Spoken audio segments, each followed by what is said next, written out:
Welcome to the Deep Dive. Today, we're tuning into an audiobook experience, specifically Gail Honeyman's Eleanor Oliphant is Completely Fine. Right. It's a fascinating one to listen to, not just read. Definitely. And it's more than just, a story. It feels like a really intimate look at isolation, trauma, and the journey towards healing. It's quite subtle sometimes. It really is. And our goal here, I think, is to dig into the core insights that this narrative gives us, especially through that immersive audio format. Yeah, because listening adds a different layer, doesn't it? Oh, completely. The narrator's voice, it just pulls you right into Eleanor's head, makes her vulnerabilities and actually her strength, too, feel very real. It's a powerful way to connect. Okay, so let's start at the beginning. Let's meet Eleanor Oliphant. Right. She's 30, lives in Glasgow, works as a finance clerk. And her life. Well, it's basically pure routine, right? Oh, absolutely unwavering routine. It's quite something. Same clothes rotating through the week. The same supermarket meal deal for lunch every single day. Every day. And then the weekends are just vodka. Lots of vodka and complete solitude. No calls, no texts, nothing. It paints a pretty stark picture of her existence, doesn't it? It does. And, it's in those details, the routine, the isolation, that you start to sense the depth of it all. It's not just quirky behavior. No, it feels more like armor or boundaries. Exactly. Carefully built boundaries, maybe to keep the world, which probably feels overwhelming, under some kind of control. You have to wonder why she needs things so rigid. And then there's how she comes across to other people. The audiobook narration really highlights this contrast. Yeah. Outwardly, she can seem, odd. Odd, yeah. Maybe cold, even rude sometimes. Right. But inside, it's a different story. Feels like she's just surviving, not really living. That outward persona, it's like a shield, isn't it? Keeps people at a distance. Probably a way to avoid getting hurt again. Makes sense. And the audio format is brilliant for this because we get her internal monologue directly. We hear the vulnerability, the loneliness, the sort of rich inner life that her actual interactions just completely hide. Which loops us back to that phrase she uses constantly. I'm completely fine. Yes. That line. It's like a mantra or maybe a reflex. Yeah. Just pops out. It feels like the absolute core of this whole theme of hidden pain. It really does. And I mean, who hasn't said that when things were, the opposite of fun? Totally. We all do it. But for Eleanor, it carries such immense weight. It speaks volumes about that pressure, the societal thing of needing to seem okay, even when you're absolutely crumbling inside. Yeah, it makes you think twice when someone says it, doesn't it? Yeah. How often do we just accept it? Exactly. So, okay, she's built this fortress of isolation. How does that start to change? What's the catalyst? The first sort of chink in the armor? Well, that would be Raymond, the IT guy from her office. Raymond. He's kind of unexpected, isn't he? Totally unexpected. He's described as pretty awkward himself, actually. But he's just fundamentally kind. And surprisingly, emotionally available, which is the opposite of Eleanor. He's like this random variable suddenly thrown into her super-controlled equation. That's a great way to put it. And it's not some huge dramatic event that brings them together either. It's quite small, really. It's when they help Sammy, right? Yeah. The old man who collapses in the street. Yes, exactly that. Just a simple act of, basic human kindness. Stopping to help someone. But it sets off this whole chain reaction for Eleanor. It really does. Because it forces her into the situation where she has to connect with Raymond. Genuinely. They share this moment of compassion, maybe vulnerability too. And it just starts to chip away at those barriers she's built. It shows how even small connections can mean so much when you're that isolated. Definitely.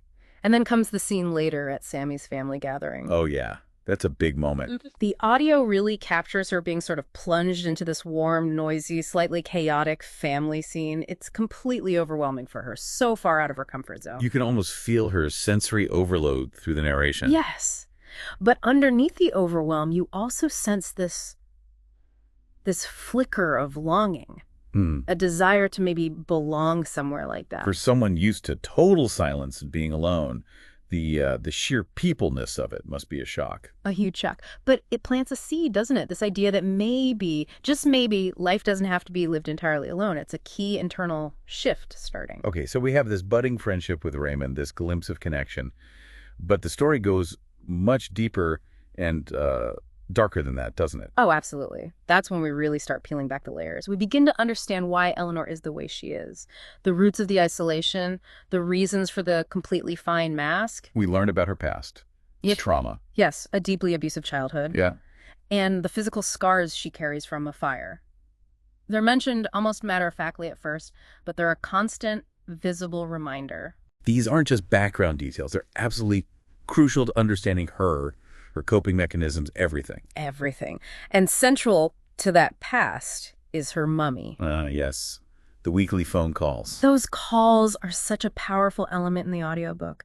The way the narrator delivers Mummy's voice, it just chills you. You feel the criticism, the cruelty, the hold it still has on Eleanor as an adult. It's like this voice is constantly undermining any scrap of self-worth she might find. Precisely. It represents that internalized abuse. It's this ongoing source of negativity, reinforcing her feeling of being, worthless. It really holds her back from healing, from connecting.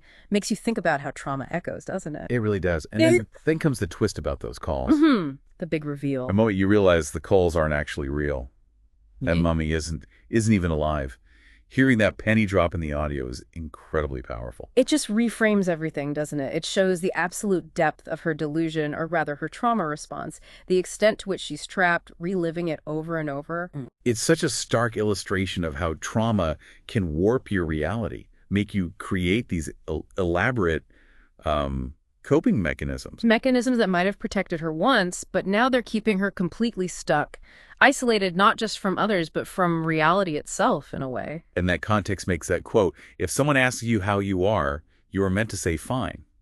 You are not meant to say that you cry yourself to sleep every night. Just hit so hard. Oh, yeah. Hearing Eleanor think that, narrated that way, it's heartbreaking. It just perfectly nails that societal pressure, the loneliness of feeling you can't show your pain. Her experience is extreme, but the feeling, so relatable. It's a reminder that so many people might be carrying huge burdens behind a smile. Yeah. But the audiobook doesn't just leave us there in the darkness. It does guide us towards healing. Yeah. But it's not like a magic switch, is it? Not at all. And that's one of the best things about it, I think. It's realism. Healing is shown as gradual, messy, non-linear, not some big dramatic overnight fix. It's more like small steps. Exactly. Small, incremental steps.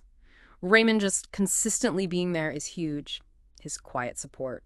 Then eventually, Eleanor seeking therapy, but only after hitting rock bottom. Right, she has that breakdown. And her slow, painful process of learning to accept kindness, even when she feels totally undeserving. Those are the real building blocks. I remember that part where she tries the big makeover to impress the musician she's got a crush on. Ah, yes.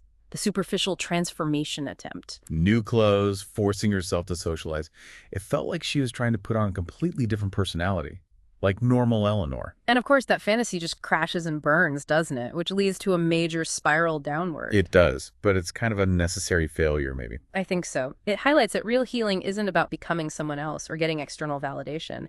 That attempt fails, and it forces her, eventually, to look inward for real change, rather than just changing the outside. And she does start to climb back up from that low point with Raymond's help and the therapist's guidance. Slowly, yes. And the contrast between her initial, almost defiant, completely fine, and where she ends up, acknowledging she's a work in progress, that's incredibly moving. That shift is the story, really. Moving from denial to self-acceptance, however tentative, being willing to be imperfect and need help. It shows the strength and vulnerability, which is such a core message. So when you boil it down, the power of this audiobook isn't really in, like, shocking plot twists, despite the mummy reveal. It's more about that quiet courage, isn't it? Absolutely. The courage to choose to actually live, to engage with life and its messiness after years of just existing, surviving. It's the internal journey. Precisely. It's about the bravery it takes to face your deepest pain and start that long, slow process of healing. And it says so much about, human resilience, our capacity to grow, even after terrible things. And thinking bigger picture, it really casts a spotlight on loneliness today, doesn't it? Eleanor's case is extreme, tied to her specific trauma, but that feeling of disconnection, it feels very contemporary. That's such a vital point. Her story resonates because, sadly, feeling lonely or disconnected isn't that uncommon. The audiobook tackles this huge societal issue in a really personal, powerful way. Reminds us it's okay to feel that way, and maybe more people do than we realize. And it also champions the small things, like Raymond's kindness. It wasn't anything grand, just consistent decency. Exactly. His kindness isn't heroic in a flashy way. It's just persistent, genuine, human. Showing up, offering tea, listening. It highlights how those small, consistent acts can be an absolute lifeline for someone drowning in isolation. It's a powerful reminder of the impact we can have, maybe without even realizing it. Definitely. So thinking about the whole experience, the whole audiobook, Mm-hmm. who is this story really for? Who connects most deeply? Gosh, I think it speaks to so many people. Anyone who's ever felt like an outsider, anyone who's survived something difficult, anyone who's felt invisible or, had to wear a mask, put on that fine face. Yeah, people who feel they don't quite fit. Exactly. It offers this real message of hope and validation, that healing is possible, even from really deep wounds, and that you're not alone in feeling that way. It really does. It makes you think about how many people might be walking around saying, I'm fine, while inside it's a totally different reality. And it pushes us maybe to look a bit closer, to see beyond the surface, to wonder about the unspoken stories people carry. So if you're listening to this and you've ever said, I'm fine, when you weren't, if you felt that sting of loneliness, or if you're maybe on your own journey of self-compassion, trying to heal, then Eleanor's story, especially hearing it told this way, it's for you. It really is. It's a reminder that being vulnerable isn't weak, it's brave. Yeah. And reaching out, that's strength. Absolutely. Not failure, strength. And maybe, if Eleanor's story resonated, think about sharing this deep dive. Maybe someone else you know could find something in it too. Because healing takes time. It's a process, right? And as this story shows so beautifully, even when you feel completely cut off, you're never truly fundamentally alone. Okay, so we'll leave you with a final thought. Just take a moment, maybe later today, to think about how we present ourselves versus how we might actually feel inside. And consider the unspoken stories that might be playing out all around you. Yeah, something to mull over. Thanks for taking this deep dive with us today.